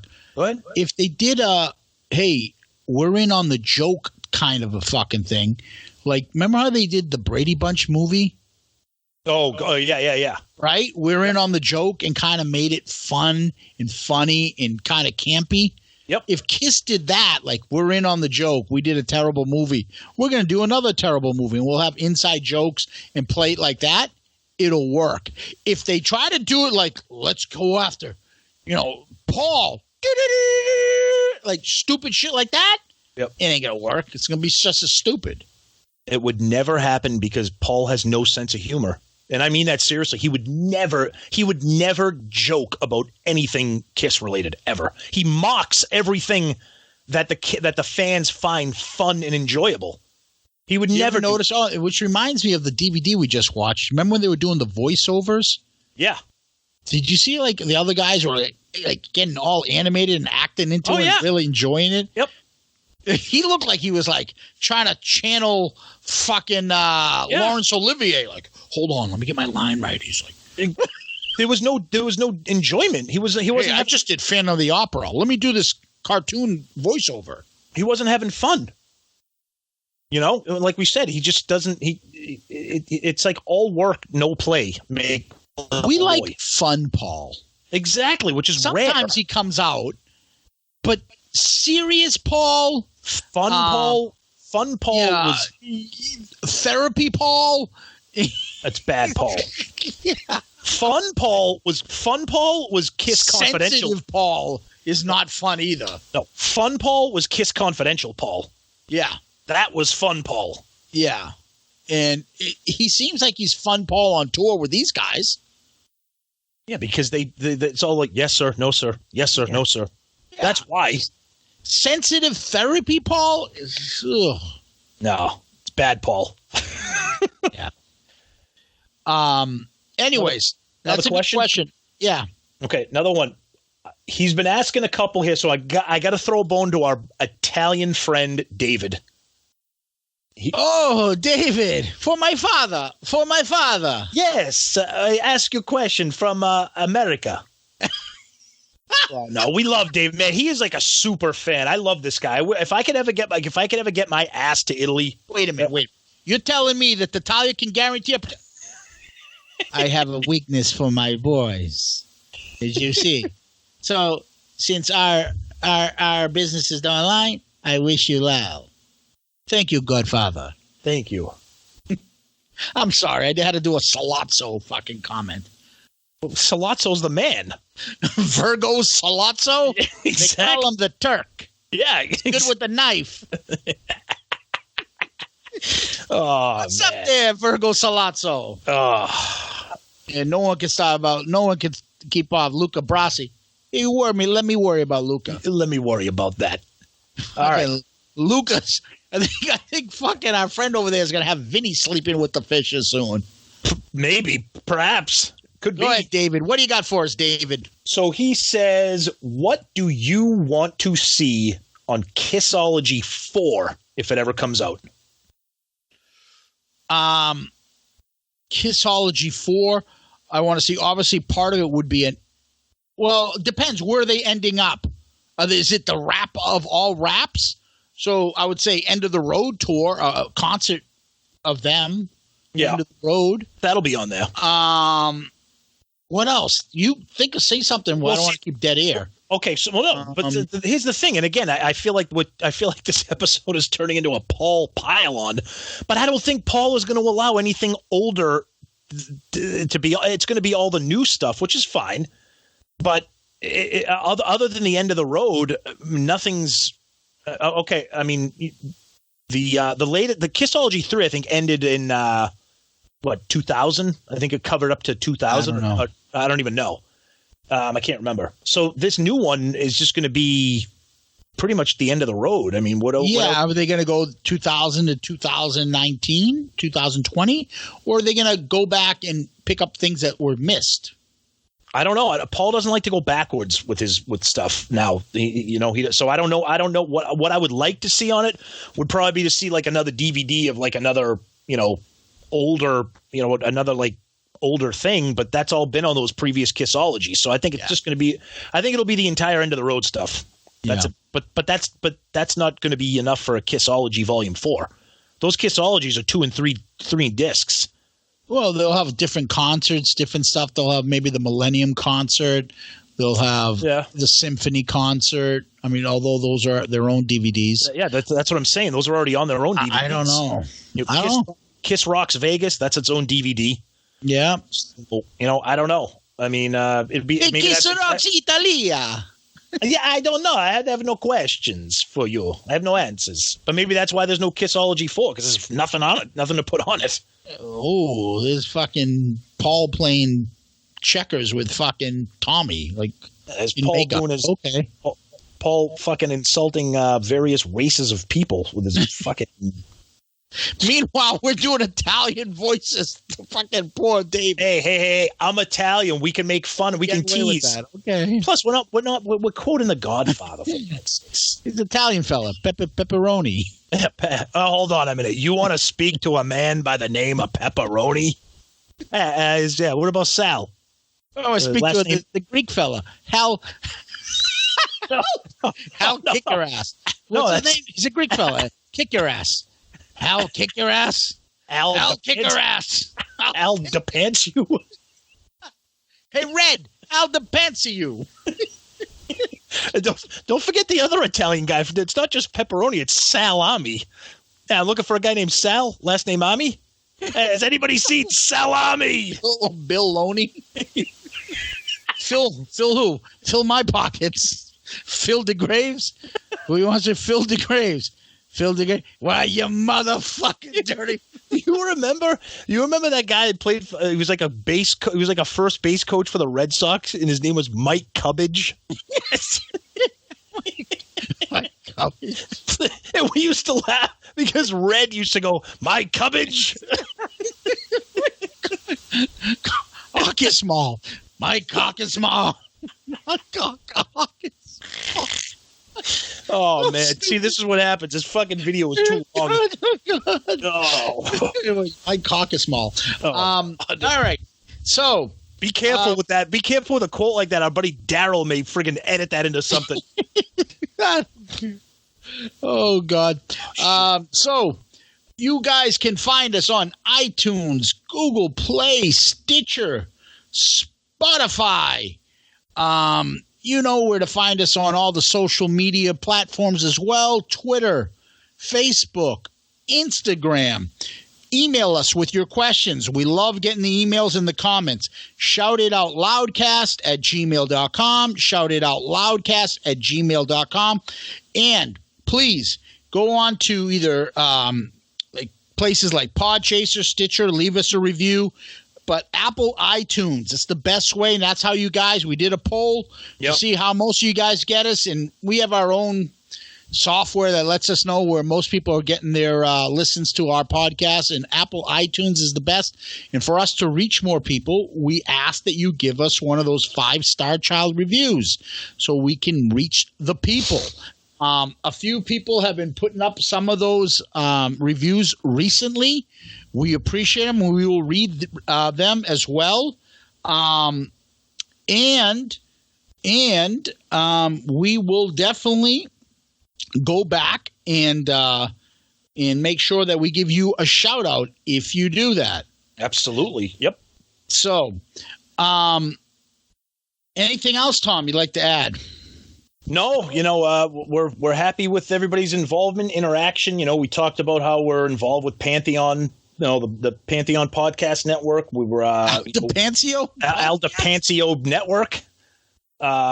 Check out those shows. We keep talking about how great some of their products are.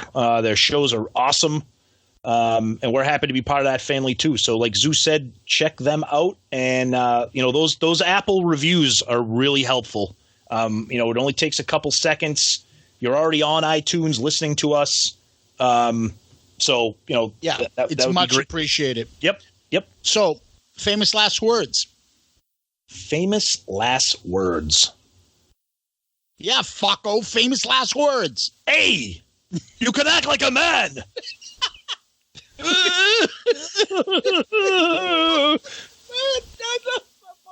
Now I gotta get myself together. And I'm standing here, not quite aware, and I'm trying, baby, trying not to stare. Nice. Well, I'm flying in a 747. I'm passing by the pearly gates, and I'm coming real close to heaven. In my guitar, why do I say it like Spanish? In my guitar just can't wait. It just can't wait. Oh, terrible. Love it. Thank you, fellas. Ladies and gentlemen, we appreciate it. Thank you, everybody. Hope you enjoy this. Watch the DVD and let us know what you think about it. We'll see you next week. Thank you. Peace out, Girl Scout.